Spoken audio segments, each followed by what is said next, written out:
Hey guys, in this video I want to talk about call credit spreads. Call credit spreads are a fantastic way to make money even if you don't have a large portfolio. Now, call credit spreads are literally one of the best strategies, especially when the market is going down, because it is a hedge in your portfolio. A hedge is basically this: when the market goes down, you are actually making money on a position, or even when the market is going up, you are making money on a position. That is a hedge. It goes against whatever you think is happening in the market. So if you think the market is going to fall and you're worried, rather than selling all your stocks and incurring lots of tax consequences, or just trying to time the market and predict it with a large amount of money, you can be making money with spreads. So look, check this out. I have call credit spreads on NVIDIA, and this is probably one of my very favorite call credit spreads. I also have some call credit spreads on CRM, which is 100% gain, and then Tesla as well. By the way, if you want all my picks and you also want a technical analysis bootcamp, that is the first link in the description. You can learn more about working with me hands-on, getting time with me personally, and looking at all my trades, of course. This is a call credit spread that I opened up not that long ago on Tesla, CRM, and NVIDIA. Let's just go over NVIDIA first. As you can see, I was very heavy on NVIDIA. In fact, I did 30, 70, and 80 contracts in total, okay? This is 80 contracts, which is quite a bit of money, because if you'll notice, these are all about $500, and this is actually $1,000. So this is a really big bet. I mean, I went like 50 grand on call credit spreads here. So I was very confident, okay? So let's just open up this position, for example, and let me explain to you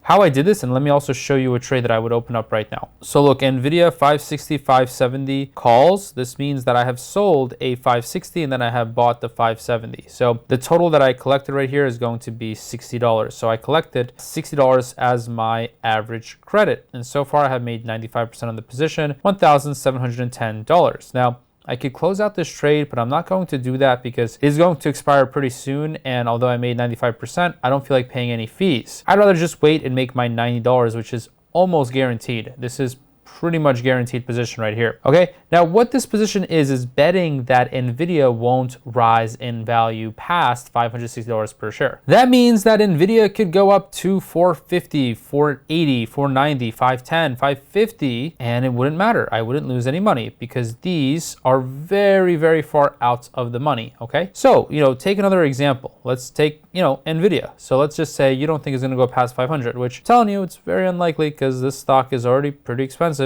You can take that to the bank. I'm telling you, the stock is overpriced. Anyways, let's just say 500 is the magic number, okay? So then you would go out into the future, let's just say November 17, 44 days out. Some of you guys want to do short-term trading. Some of you guys want to just have some passive stable income. I am more about that passive stable income. So 44 days, perfectly fine. Good with me.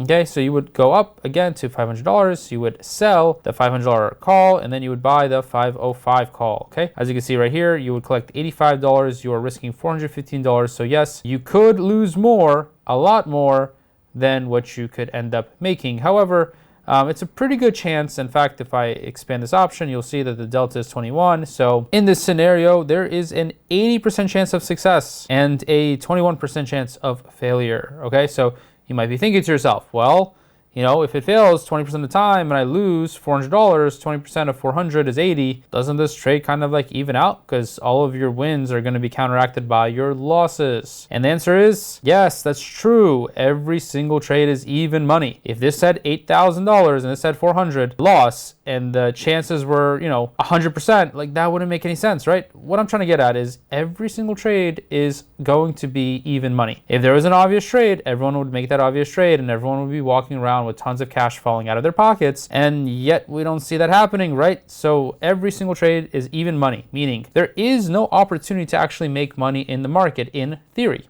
Okay, that's what finance textbooks say. That's what they teach us in school, and that's what I spent about $250,000 on in my education at Drexel University, and I also had some time at University of Pennsylvania. And it doesn't really matter because all that education just says that every single trade is even money, and in theory, the market is very efficient, meaning that all the information is already priced in. However, let me just tell you one thing. I think that is not absolutely true. You can make a lot of money. Obviously, you have to take some risks. And in my opinion, when you look at a stock's valuation, you look at the technical analysis, that is where your edge comes. But if you look at just the straight up math, well, yeah, the math doesn't really make sense because at 21 delta, you're going to be winning, 4 out of 5 times. But when you lose, yeah, you're going to lose quite a bit of money. So in theory, it looks like it doesn't make any sense, but in practice, when you use technical analysis, when you use fundamental analysis, when you understand how to chart, when you understand how, the valuation of a company, you did your research, you will have an edge over the market, just like a casino has an edge over you. So when you go play blackjack, there is like a 51% chance that the house is going to win and a 49% chance. So in the short term, you might look smart, okay? But over a long amount of bets, and I mean like you've made, 100 bets, believe me, you're gonna be about 51 out of 100 losses, okay? And if you take 100,000 bets, you're gonna lose about 51,000 bets, okay? I can bet you it's going to be very, very, very close to that, okay? Called the law of large numbers, and I have a degree in finance, analytics, accounting, economics. I've taken lots of statistics courses, so trust me, you want to have an edge by doing more research, and call credit spreads are a fantastic strategy if you think a stock is overvalued. If you want to spot opportunities and understand the market on a deeper level, I really suggest that you click that first link in the description, and I also suggest that you watch this video on screen right now to learn option trading on a deeper level.